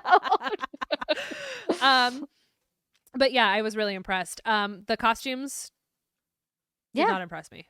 Oh, twist. I did not have an issue with the costumes for the most part. Sometimes I felt I got that that cringe of like it does feel a little cosplay. Like it does feel a little bit like we're trying to look exactly like the animated characters because we know that people are really attached to their looks. We cannot change a single thing. And that's like sort of what was my issue with like the UA thing where it's like it doesn't need to be that bad wig. I know that that's the hairstyle that the animated character has. That's not the heart of that character. You can just have her normal hair. But I think Boomy was also another one of those where he was like the old age makeup was like really caked on and like the hair was weird, like because that's what the animated character looked like and you have to have it look exactly like the animated character. I was like, do we get as long as the story is the same, like you can mix it up with the costuming like just a little bit. I feel like the thing that they were most like followed the original so closely with in the live action was the costuming. They were like everything has to be exactly like it was in the animated. Sure, we're condensing down some storylines and we're like mixing some things up, but they have to wear the same things. Maybe that was where I don't actually have a problem with the costumes themselves, with the exception of the fact that Katara and Sokka's outfits, they looked, for lack of a better word and not to be unkind, cheap. Like they did not look well done. Everything else looked well done. I think maybe you put the nail in the head. Is it was one of those things that maybe that was too hard for me to adjust to seeing something like that be so spot on. Maybe that was just a personal thing where I was having trouble adjusting. But I actually wrote this down. I am really, really excited for Comic-Con this year because I want to see people cosplaying these outfits, people who actually look like the characters. I've told this story on this podcast before, but one of the most heart-wrenching lessons I've ever had from a friend was when I was cosplaying a Scarlet Witch. And I say, gosh, it's really cool to like I actually like look like her. Like I feel like it. People are like, damn, you actually look like her. And I remember Dia said to me, and it was not unkind or anything. She just kind of goes, yeah, there's like two people that I can do that with. She is Indian American. And for her, she's like, I have like maybe two characters who I can dress up as them and actually get the comment, wow, you look exactly like them. So I cannot wait for this moment at Comic-Con this year where we get a chance to see people who have only ever seen themselves represented in the animated form to actually cosplay these characters and have moments where they can stand there and have someone say, you actually look like Sokka, or oh my gosh, you look like Suki. And that meant a lot to me in this series, watching that. And being someone who I'm white, you're white, we can see ourselves so often in so many different films, in different everything's made for us. Everything is made for us. So to have this series where people can see themselves on screen and then get a chance to show that in real life and to actually cosplay that, it genuinely like does something to my warmy feelies. I know. I really appreciate that they cast the show so well, and it's correct in the animated version. all the societies are very Asian inspired, East Asian and Southeast Asian and all of that, South Asian. And I like that they pulled that into the live action, unlike some of the other live Oh actions. my gosh. uh, and this one cast correctly. We got the actors who look like the characters in the actual animated show and are from the backgrounds of the characters in the animated show. And I think that is huge for representation, and it's just more accurate to the actual show. There's no reason to like shoehorn in a white person into this show. Like they're not on the, in the animated, you don't need to do that. And I thought that all the actors, they just looked great, and they did such a good job. And I do love, like, I think the like Comic-Con, it will be really fun to see the different people cosplaying that and having that experience, like you mentioned, of being like, yeah, I look like Katara. There's like a character, who I can cosplay and get that comment. I I saw an interview. It's just this random little interview. It was with all the main kids from this series, where they were just talking about like how the guy who played Zuko actually shaved his head with the ponytail. So like he Well, actually that's that is him. intense. And it sounds like they put some extra length on. I did do the ponytail. Just I don't know I if if you're Oh, watching the YouTube, I have a beautiful. ponietail in. Um, Beautiful, because I was but gonna be like, that hair is gorgeous. That has to be some extensions in there. I know, Because like it's really that's long. That would totally. have had to But be long. he like shaved it and then kept the bit. And so he the guy who played Aang talked to the guy who played Zuko and is like, was it weird like waking up every day and looking in the mirror and seeing Zuko? And the guy actually was like, so there's this episode in the animated series where Zuko's chasing the Avatar so much that he dreams that he wakes up, looks in the mirror, and sees an arrow on his head. And he's like, that's what I felt like every morning. I felt like I was waking up and I saw myself in the mirror, and I was like, ah, that's me. But I think it was really fun that they got a chance that they didn't have to wear anything excessive wigs. They didn't have to do any excessive makeup. Like they were just these characters. And I'm really proud of the series for being able to properly cast that. And I'm really proud of the representation that it represents. And I hope to see more of that in the following season. Yeah, me too. I thought that they did a great job with all the casting of the different characters. Speaking of people we've seen before, I don't know. I can't remember. Did Kat find this, or did you find this, I Amy? That found this. that Azula, we've actually seen her quite recently because she was the daughter in May December, which like blew my mind. Yeah. It's like, what? Well, that's why we Uh, watched that movie. We were just preparing for this show. 100%. Okay, so last thing that I want to touch on is we're just going to kind of round out everything. So we had our expectations and our hopes of what we wanted to see for the season. Was your expectation of character growth met? I think for the most part, honestly, I think that a couple of things got fumbled, but I think some of that was just an unfortunate byproduct of having to condense down the story so much. Whereas, you don't get to see Katara really fight to learn water bending because she just gets the magical scroll put in her backpack, episode 2.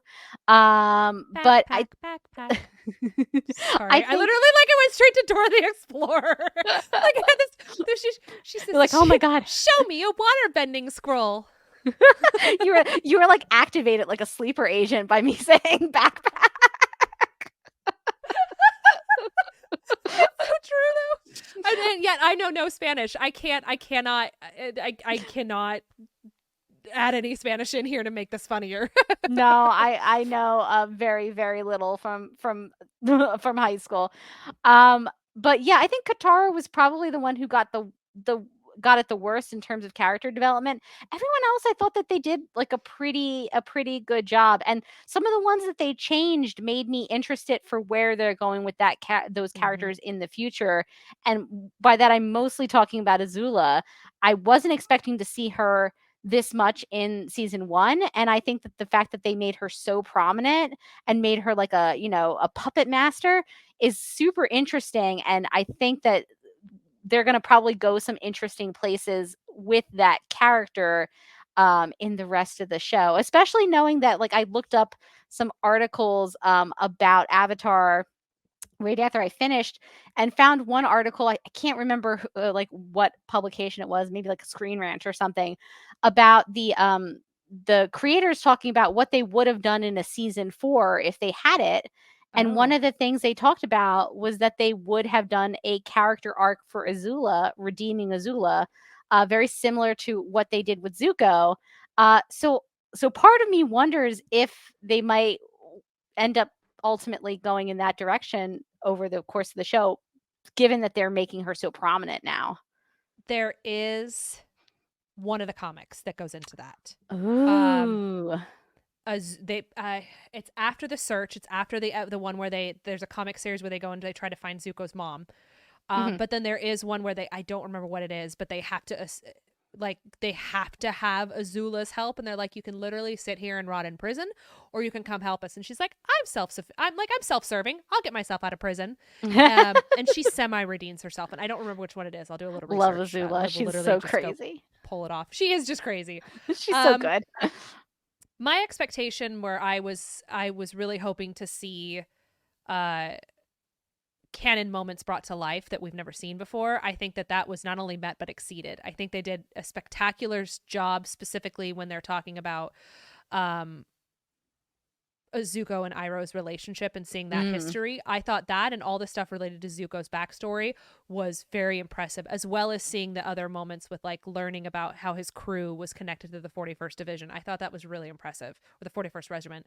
So overall, that expectation was met. I'm still super cringe about Katara's story. I am saddened and frustrated that one of the main characters was not only boring, but arguably 100% forgettable and unnecessary in the show up until the final episode. Like, how much does that suck? It's not That great. you, it's not great. And it's So that's also what I it's want also for tough season because two. she's the main female character in the show as well. So I Oh, always that's want a little true. bit more for the for the main female God, character. that's so true, Morgan. No, I didn't even And think about it like that. Now, damn it. but Now I I'm mean, even more angry. there are so many strong female characters in the course of the season, but she is, at the end of the day, it's about Aang, Katara, and Sokka, and it does stink a little bit that Katara's end of that equation is so like wah, wah, for most of the Yeah, season. so right. It's That's a tough. bummer. What do you want to see from season two? Toph. Yes, yes. It's a quick answer. I was even willing. I was like, they're bringing Azula in pretty early. I wonder. It would have been insane to bring her in this early. It wouldn't have made any sense, but I am so excited for Toph in season 2. She's arguably one of my, if not my one of my favorite characters, if not my favorite character. I just really love Toph. I think she's such a fun character, and I'm so excited with how they've interpreted some of the characters like Iroh and Zuko and Sokka. I'm excited to see what their version of Toph is like. I have this feeling it's just going to be like she's just genuinely going to be a really petite character, and they're all like, "Hi." Like I think it's gonna be really interesting for them to work with her. I'm excited to see that. I'm excited to see Aang learning earthbending. I'm still really invested in Iroh and Zuko's character, and now we're at that point too where Zuko starts to question what he's doing all this for. And this is Mm. where we start to really dip into Zuko actually stepping into some pretty severe depression. And I think that Oh this series yeah. might be able to really effectively talk about some of the mental challenges of what it's like when you have an expectation or a burden placed on you from your parents and it becomes your identity. What does that mean when you choose to let that go? And can you let that go? Because that identifies with a lot of people. And I really want to see what they're able to do with that story. I would like to see Aang really struggle for earthbending. Uh, because Earth is the opposite of air. So earthbending's supposed to be really hard for him. I Oh want to yeah, see that's him right. struggle with that. We didn't see anyone struggling with any of their bending this season. Everyone's So just I'd like to really see good. everyone's just really good with it.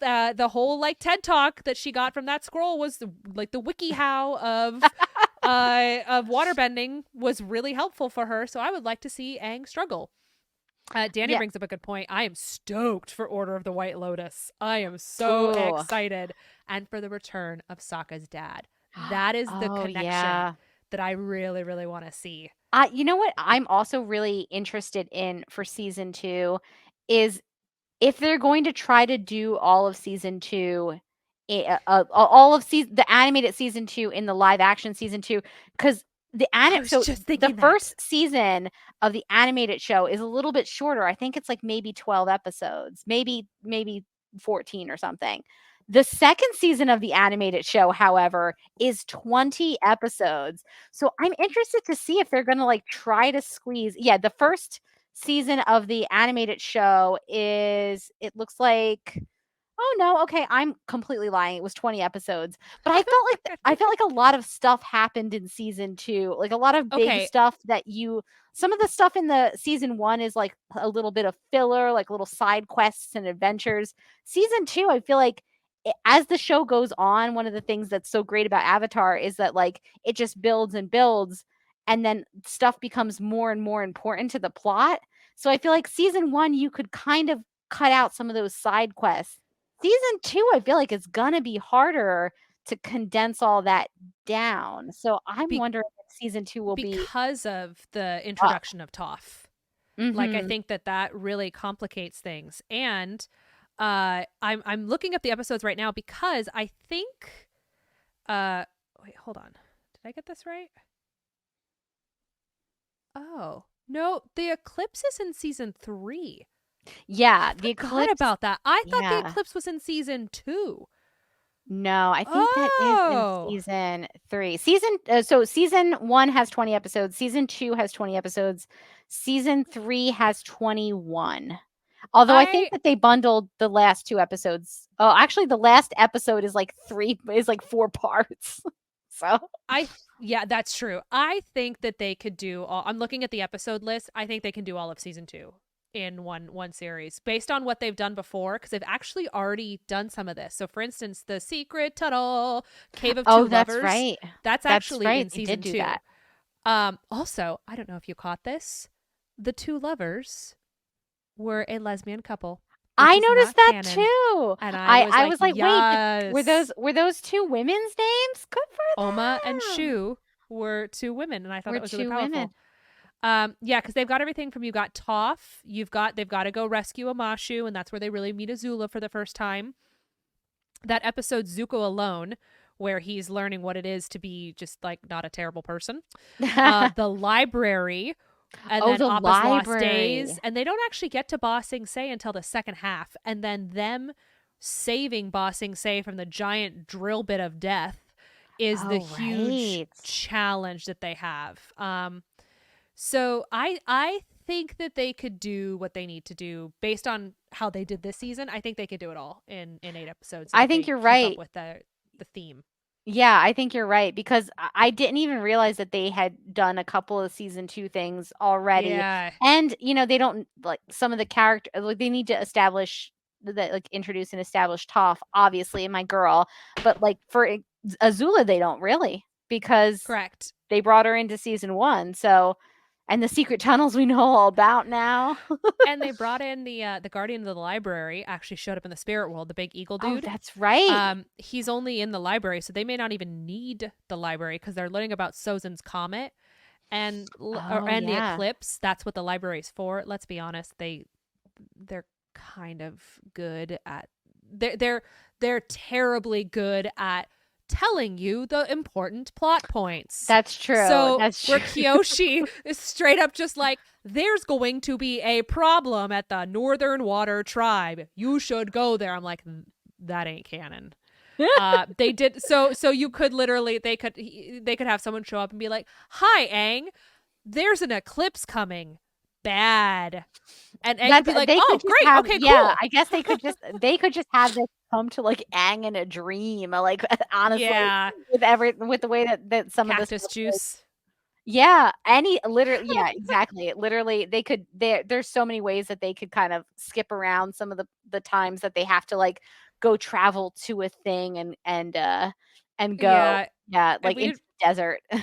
we didn't really talk about it, but there was definitely some pretty shoddy writing moments in this episode, in this season. Overall we're good, but we're looking at some of the monologues where they did a lot of the telling the storyline, not letting you see the storyline, like Katara's thing. Where they're like, we don't for the have most time part, it for wasn't this. terrible. Yeah, Somebody for the needs to say it to the camera. yeah, it was acceptable, but there were definitely a couple moments of ugh. But Yeah, yeah. where you're like, oh, okay. All right. I think that's going to start wrapping it up. What feedback do you have from listeners that you'd Oh, like to share? good question. Okay, so I know that we did get a tweet or two about this. So let me just go into our mention. As a reminder, you can always tweet us at legends_podcast. And uh We've we got Instagram. You we guys have can message Instagram, yeah. us, the Legendary Ladies, on Instagram. DM us, send us your thoughts. We are planning on doing a Patreon exclusive episode. So if you've been with us for a while, back when we were the Legends of Tomorrow podcast, at the end of each season, we used to rank each episode based on the OWL scale from Harry Potter, like acceptable, exceeds expectations, outstanding. So once Kat is back from her Comic-Con and she has seen the whole season, we're actually going to OWL rank all of the episodes for our patrons, and that'll be available at the bare basic level. So if you join our Patreon, you'll get access to that bonus content at any level that you choose that's above the like $2 level. Yep. So it'll be roughly $5. We're working on changing our Patreon levels right now to give more people access to more content. So we really hope that you guys will consider following us, the Legendary Ladies, on Patreon. So patreon.com/the Legendary Ladies. And you can hear us rank the whole series. And it will also be a good opportunity to hear Kat's thoughts, because right now we don't have plans to do that, because we be watching Winona Earp, the pilot, coming up Ooh, at some point here, which that's I'm super right. excited about. I'm so excited because I love the show, even though I never finished the last season for whatever reason, because I'm not okay with like finishing things I like, I guess. I'm Um, the same. I have never seen the series finale of Merlin. And Merlin was my identity for 4 years. And I have never seen the final episode. It's actually become, at this point, a badge of honor. How long like can I'm I not go doing in it. my life I'm to not doing not it. watch it? Did you just see a What thumbs was up appear that? on your screen? What was Amy, is there a what was spirit? Is there a that? spirit in your apartment? What happens like if I put a thumbs up and I didn't do anything? So You for didn't. those of you who No, are I didn't do listening, anything either. we're recording on StreamYard, and out of nowhere, a little thought bubble with a thumbs up just came on. As I'm talking about me not watching Merlin. StreamYard What? is supportive of your decision to never watch the finale of Merlin. Oh What my was gosh, that that? was really That weird. was so That weird. was really bizarre and kind of I've scary. never seen StreamYard do this. Not ever, Amy. Full What would even disclosure, I cause am that? concerned my phone has spyware on it. So maybe they've also hacked my computer, which could explain why my Wi-Fi is bad. Oh my god. So if What's anyone wants to, happening? yeah, no, fun Whoever fact. hacked Amy also never watched the finale of Merlin. It's like you're not missing anything. Got it. You're good, So girl. funny. Yeah. But Okay. yes, support us on Patreon so that Amy can eventually buy a new phone, since her current one is likely hacked. That's really There's actually important. it's really creepy. Like, you can actually see in the bottom left-hand corner, there's a little green dot, and that little green dot is actually Android's way of telling you that there's some sort of spyware on your phone. No. Oh, No, that's like, bad. or that someone, yeah, no, it is literally a problem, but I don't have $1,200 for a new cell phone. So right now I'm just, no. at this point, I'm like, you know what? All they're hearing is a lot of shit about TV shows. And like, I don't, like, it's not like I'm giving anything particularly incriminating. Enjoy me yeah. talking shit about TV shows. I was like, enjoy me talking about like workplace challenges. Okay. Okay, Like, enjoy. My life is not that exciting. it's not that exciting. I mean, it's kind of exciting, but like, Of You know, I'm course. just saying. But there's a reason that they're spying on me. It's drama. I have so much drama. It's so good. So Anyway. I just dropped in on our Twitter, and at Olin Samuel said, I tried to avoid comparing it to the original and felt that it caught its essence. Visuals and costumes felt really faithful too. I really liked Aang, Iroh, Zuko, Ozai, and Azula. Suki and Kyoshi were very good too. Katara felt a bit too bland, and as much as I tried, I could not connect with Sokka. Was it a necessary show? No. Did I enjoy it a lot? Did I enjoy it? A lot. I hope it gets renewed and they deliver with casting Toph. And then she went on to say, from what I've read in reviews, general comments, and heard in your pilot pod, I think I'm in the absolute minority of people not quite liking live action Sokka, but overall, I do think they did a good casting job. The Kyoshi Island part was phenomenal. Kyoshi Island was definitely a strong point of the whole series. Really good, yeah. So yeah, you guys can message us by email, thelegendaryladies@gmail.com, Instagram @thelegendaryladies, Twitter, legends_podcast. Find and listen to us anywhere that you can find podcasts, Google Podcasts, Stitcher, iTunes. Leave a 5-star review. We will read it on the podcast. We are so thankful for all of our patrons who are helping us do things like buy gas, tickets to conventions, and maybe eventually a cell phone that doesn't have spyware on it. Very important. It's actually probably deeply concerning that I also just made this public. So now everyone's like, damn, Amy's phone is so hackable. Let's get Amy's in on this. So hackable. You guys don't hack Amy's phone. She's serious. But here's the thing. I literally the other day, I was like, you know what? What are they going to do? Get access to my debt? Like steal my $23 out of my bank account? Like, of all the people, I was like, go for it. I'm like, if you want to steal some of that debt, all yours. All right. Thank you so much to everybody for joining us for this episode. We hope you stick around and listen to more of our episodes. We've done some really cool stuff this past, just this last month or two. We did an episode on the pilot of Fellow Travelers. We've done some really cool, we did our episode on, the Oscars and the award season and what we're hoping to see from the award season. We also really, really appreciate all of our patrons. I know I'm joking about it, but you guys are a huge driving force behind our podcast being able to run the way that it's run. Your support lets us get all of the editing software that we need. All of our equipment helps keep us being able to use things like StreamYard, even when they do have odd little out of nowhere thumbs ups on our screen that we don't fully understand. We're not sure where that came from. But... Sure aren't. It's my mysterious but we can pay hacker. for it. So but we can pay for it thanks to you. you. So thank you so much to our patrons for being wonderful.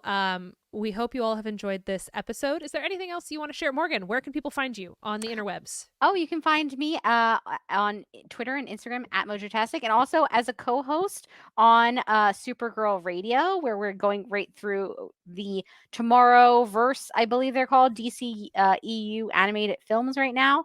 I did want to point out, if you are more of a visual person, you like to watch things, we do, and you're listening to this podcast on like a podcast platform, you can also check this out on our YouTube channel. That's youtube.com/the Legendary Ladies, where we post up all of our videos where we record ourselves now doing these podcasts and our pets. Yeah, Octavia has been behind the cat has been behind Amy pretty much this whole time. And if you were wondering what the thumbs up looked like, it's at about 1 minute and 42 or 1 hour 42. You can only see it. Only see it on the YouTube channel. So you're going to want to subscribe to YouTube so you never miss a thumbs up from us.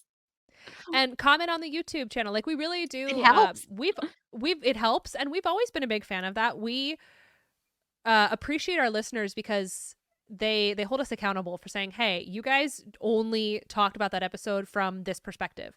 Why not bring in these perspectives? And it really encourages us to look and expand beyond the kind of conversations that we would normally have. And that's important to us. It's important to us to make sure that we are bringing in thoughtful conversations, and our listeners are so wonderful at bringing in their perspectives, and it means a lot to it. So if you would like to do that live, you can join us on the Patreon and be able to do it live as we record. But I think that's going to wrap it up. You all can find me on Instagram, Amy_hip. That's Amy_HYP. But I don't have anything else going on at the moment. So we're going to wrap it up. Thank you all so much for joining us for what we had planned on being a 1 hour episode. We thought it was going to be short. Remember, before we started recording, we were like, oh, this is going to be like an hour tops. It turned into a 2-hour episode. Oops. But hopefully a really interesting discussion. So I hope had you all fun. enjoyed listening. I had a lot of fun. This was, you guys, Morgan helped me change one of my mechs to a not mech, and helped validate my cringe. And also, I'm really just a wonderful series overall. So thank you guys so much for joining us. We hope that you have a wonderful week. We'll see you later, and stay legendary.